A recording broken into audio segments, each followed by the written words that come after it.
1 minute is over.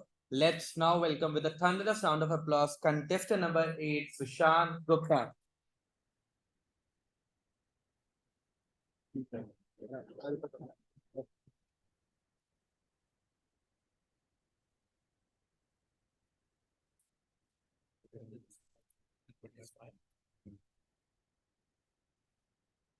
All the very best. Thank you.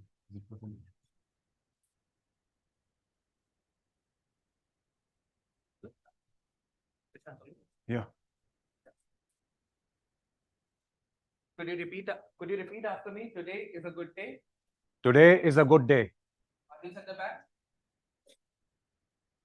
All right. Contestant number 8, Sushant Gupta. I am not an object. I am not an object, Sushant Gupta.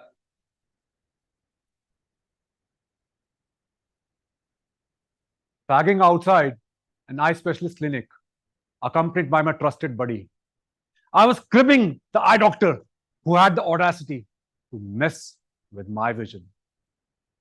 As moments ago, this Dr. Dilator dropped some magical eye drops that turned my world into a blurry mess, dilating them to the point where I could barely identify between a pineapple and a papaya, and then making me wait on a cold white bench in the waiting area for 45 minutes.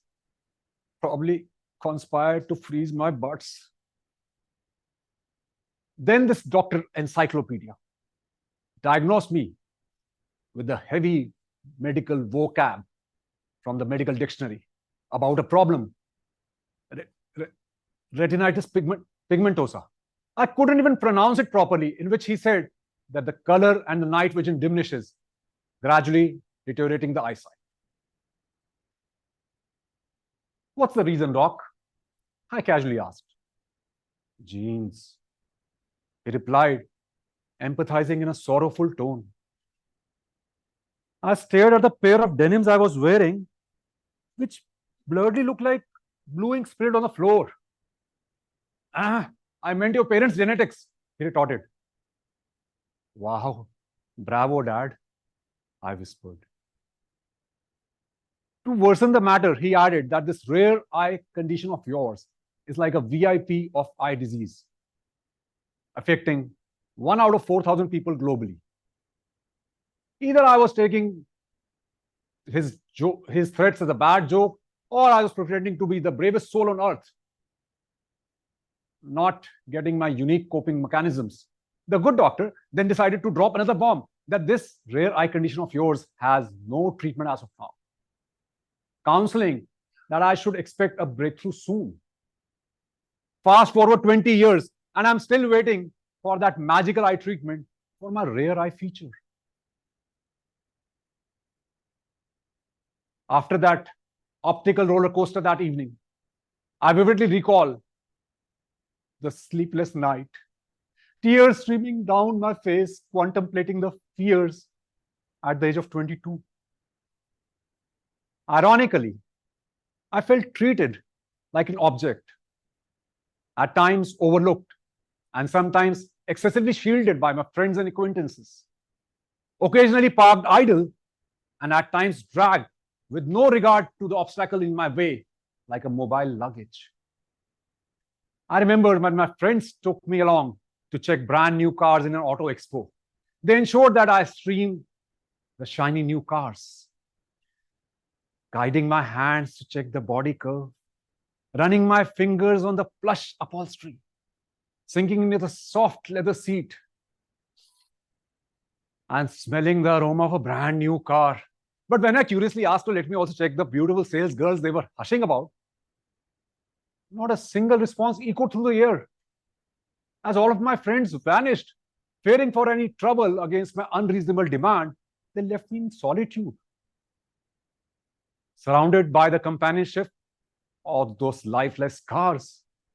And that bathroom blunder on my first day of the Toastmasters meeting, when I asked a fellow member to guide me to the loo during the break. Feeling a hint of reluctance from him, I only asked him to guide me till the door and decided to navigate the laboratory solo. When I emerged out of the washroom, muttering about the lack of wash basin for my hand, that prompted the maintenance guy to go inside and check. Who shouted, "Who the heck turned this basin pale?" It was at that very moment that the undeniable truth hit me like a punchline. I had unwillingly relieved myself in the wash basin and was trying to cleanse my hand in the urinal. And my wife is no less. Whenever we have a debate, a disagreement, or an unfulfilled demand of hers, she simply shifts the placement of furniture in the living room. All this was beyond annoying, and I hesitated to take assistance from anybody.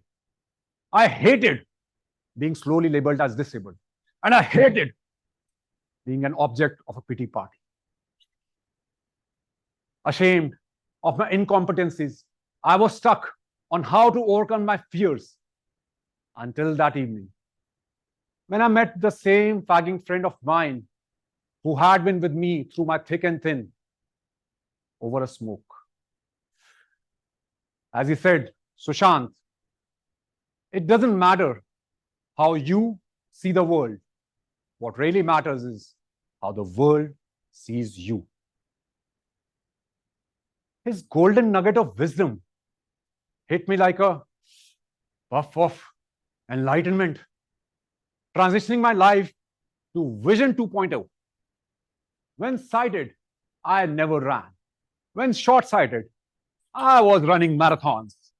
Hashtag run is fun. When I could see girls, I could never seek a date. But the arrows of the blindfolded Cupid pierced the heart of romance in my life. Hashtag love is blind. When my 20 by 20 side terrified me to stand and speak in public, but my blurry vision was so empowering, I was stealing the spotlight, winning the area level contest in table topics and ISC this year. Hashtag Toastmasters rocks. Mr. Contest Chair, fellow contestants, and human beings, imagine seeing with your eyes shut, illuminated by the heart that sees the unseen, and join me as I believe in the face of my sight's limits. My vision thrives, unstoppable and relentless. It persistently drives. I aspire to move forward, unbound and free, not defined by any cane, but what I can be. Contest Chair.